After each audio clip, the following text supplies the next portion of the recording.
नमस्कार बंधुरा सम्पा विश्वास किचेने आपनादेर स्वागत। आज माछेर डिम दिए एकसाथे दुटो रेसिपि करे आपनादेर देखाबो।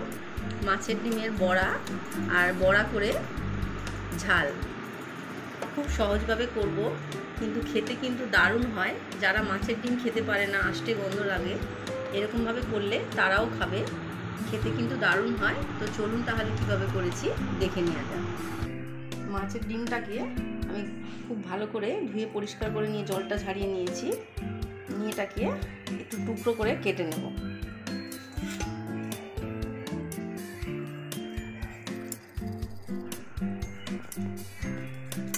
এই যেরকম ছোট ছোট টুকরো করে কাটছি।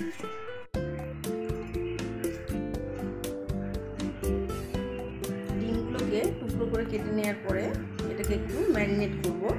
স্বাদ মতো নুন, অল্প একটু হলুদ গুঁড়ো, লঙ্কার গুঁড়ো, পেঁয়াজ একদম ঝিরিঝিরি করে কেটে নিয়েছি, লঙ্কা কুচি, ঝালটা অবশ্যই আপনারা বুঝে স্বাদ অনুযায়ী দেবেন, ধনে পাতা কুচি,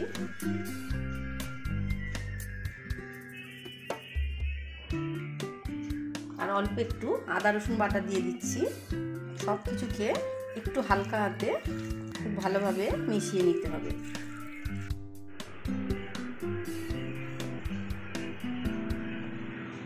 মাছের ডিমের বড়াগুলোকে ভাজার জন্য আমি কড়াতে সরষের তেল দিয়ে দিয়েছি। প্রথমে তেলটাকে খুব ভালোভাবে গরম করে নিতে হবে, নিয়ে একটু কড়ার গায়ে ঘুরিয়ে নিচ্ছি। তারপরে কিন্তু বড়াগুলোকে যখন আমি কড়ার মধ্যে দেব, গ্যাসটাকে একদম আস্তে করে দেব।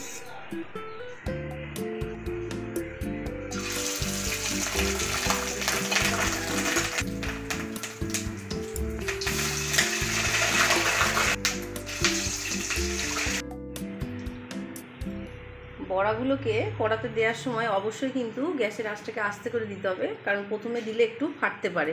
তারপরে সবগুলো দেওয়া হয়ে গেলে আমি এটাকে একটু ঢেকে দেব।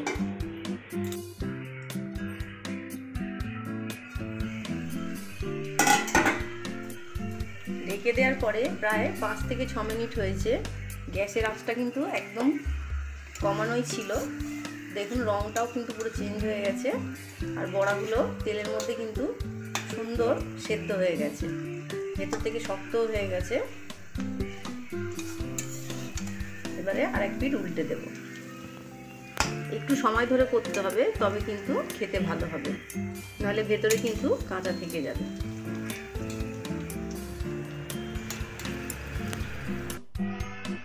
সবগুলোকে উল্টে দেওয়ার পরে আবারও একটু ঢেকে দিচ্ছি। দেওয়ার পরে আরো 2 থেকে 3 মিনিট হয়েছে। বড়াগুলো খুব ভালো ভাজা হয়ে গেছে। বড়াগুলোকে তোলার সময় গ্যাসের আঁচটাকে জোরে দিয়ে তুলে নিতে হবে, তাহলে কিন্তু তেলটা ভালো ঝরে যাবে।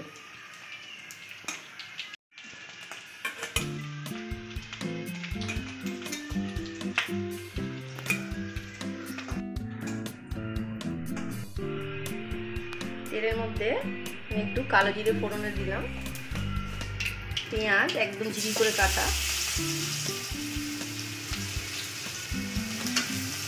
পেঁয়াজটাকে একটু লাল লাল করে ভেজে নেব।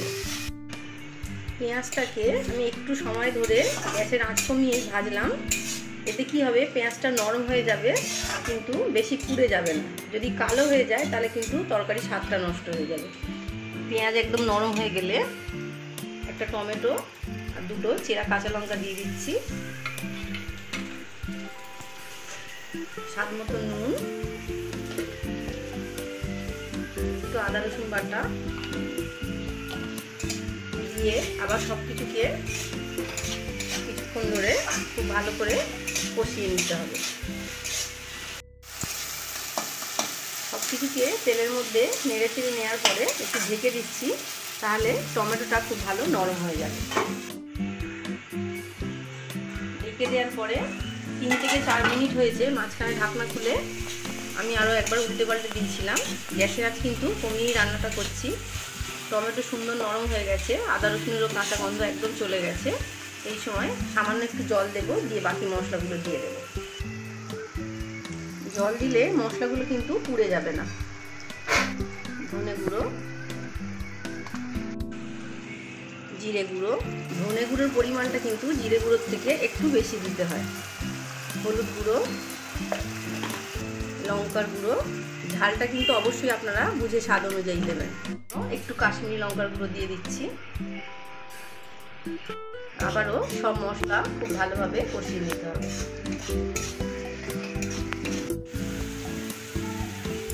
মশলা খুব ভালো কষানো হয়ে গেছে, মশলা থেকে তেল ছেড়ে দিয়েছে। দু একটা চিনির দানা দিয়ে দিচ্ছি। এটা আমি ভুলে গেছিলাম, তো মশলা কষার সময় দিলেও কোনো অসুবিধা নেই।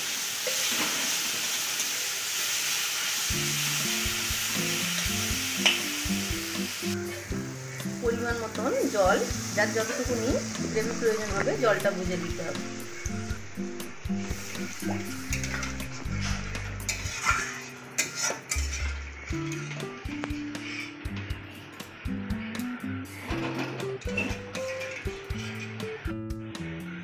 আমি মাছের ডিমের বড়াগুলোকেও দিয়ে দিলাম।